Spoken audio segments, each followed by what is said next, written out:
Onthulling route Nieuwe Rondweg. Eerste zomercarnaval in Venray. Het is vandaag 29 augustus, dit is het Pelemaasjournaal. Een nieuw culinair evenement in Venray.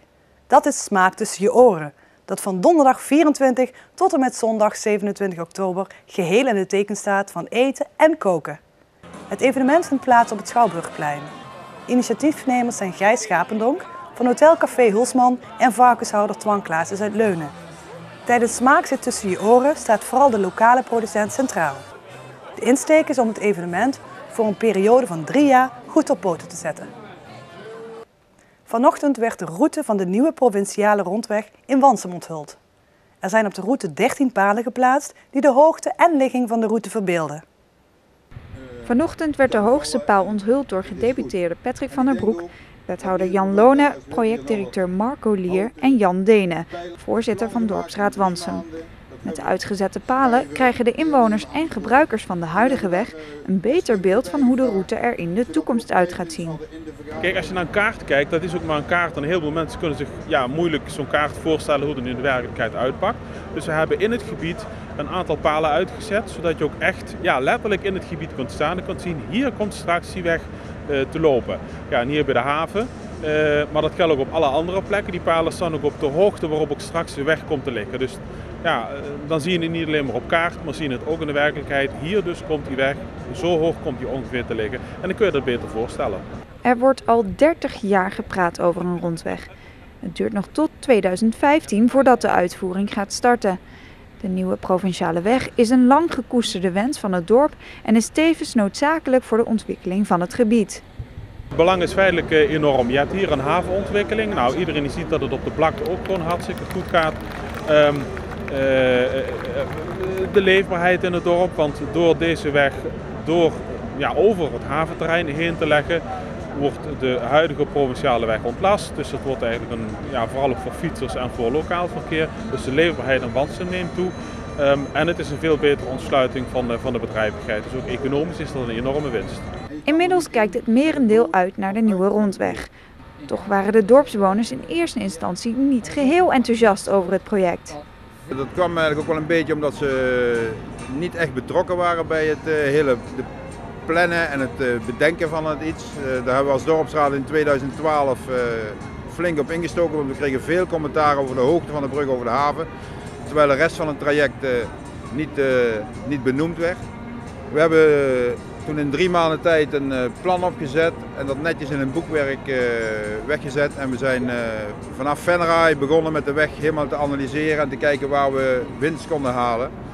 Dat is ons vrij aardig gelukt, moet ik zeggen. We hebben destijds een gesprek aangevraagd met de provincie en projectbureau en de gemeente Venray. Die hebben het plan van ons met open armen ontvangen en vanaf dat moment zijn we echt actief betrokken in het meedenken in het ontwikkelen van de rondweg. Er is veel draagvlak in het dorp. Over de Hoge Brug wordt inmiddels niet meer gesproken. De dorpsraadvoorzitter weet dat er nog gewacht moet worden tot eind 2015, maar kijkt uit naar de werkzaamheden. Nou, voor mij mochten ze morgen beginnen. En van de andere kant snap ik ook dat er een aantal dingen moeten gebeuren voordat we echt kunnen beginnen. Maar de rondweg ben ik van overtuigd dat die er gaat komen en dat het allemaal nu echt gaat gebeuren. De nieuwe rondweg is een belangrijk onderdeel van de gebiedsontwikkeling van Oijen-Wansum. De komende jaren worden er ook 3 grootschalige maatregelen genomen ter bestrijding van hoogwater. Henk Bisschops is woensdagavond tijdens de PvdA-ledenvergadering gekozen tot nieuwe lijsttrekker. Hij is de opvolger van Bert Linskes, die de partij bij de laatste 3 verkiezingen aanvoerde. Bisschops zat van 2002 tot 2010 in de gemeenteraad. Hij is nu voorzitter van de PvdA, afdeling Venray. Het huidige raadslid Elly van Dijk staat tweede op de lijst voor de raadsverkiezingen van 19 maart 2014. De andere namen worden half november bekendgemaakt. Bisschops hoopt dat zijn partij de 4 zetels kan behouden. Aankomend weekend staat het Schouwburgplein 2 avonden in het teken van muziek. Vrijdagavond treedt de B-Machine op, een soul, funk en discoband. Op zaterdag wordt voor het eerst in Venray de zomercarnaval georganiseerd met de naam Rio in Rooi. Dit is een initiatief van Café Hulsman dat carnavalsmuziek naar de zomer wil halen. Ja, we hebben een hele mooie kapel met, hier in de tent staan altijd met de carnaval. En ik vind het gewoon zonde als je zoiets moois hebt in Venray om dat alleen maar met die dagen te gebruiken. En waarom niet een feest organiseren als je een feest kunt organiseren? De Rooijse Hofkapel treedt samen met Ben Verdelle en W3 op. De evenementen van aankomend weekend zijn ook een manier om afscheid te nemen van Wilbert van Waaijenburg van de artiest. Op 1 september neemt de Schouwburg de horeca-activiteiten van de artiest over. Café Hulsman, Café Bubbles en Theatercafé De Artiest organiseren gezamenlijk de laatste jaren steeds meer evenementen. Gijs Schapendonk denkt dat het vertrek van Waaijenburg niet betekent dat de samenwerking met de artiest stopt.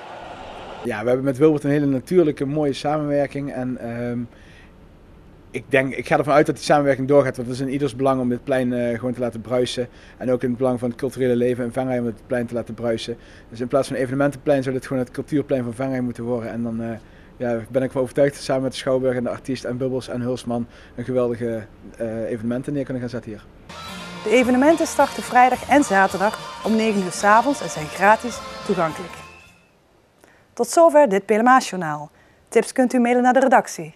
Deze uitzending wordt herhaald tot en met vrijdag 12 uur 's middags. Morgenavond is er weer een nieuwsjournaal. Weer of geen weer, bij ons is het altijd vakantieweer. Aankomende nacht verloopt vrij helder. Er is weinig tot geen wind. Morgen overdag is het vrij zonnig. Er zijn enkele kleine stapelwolken. Het blijft droog en de maximumtemperatuur komt uit op zo'n 24 graden. Dankjewel voor het kijken en heel graag tot morgen.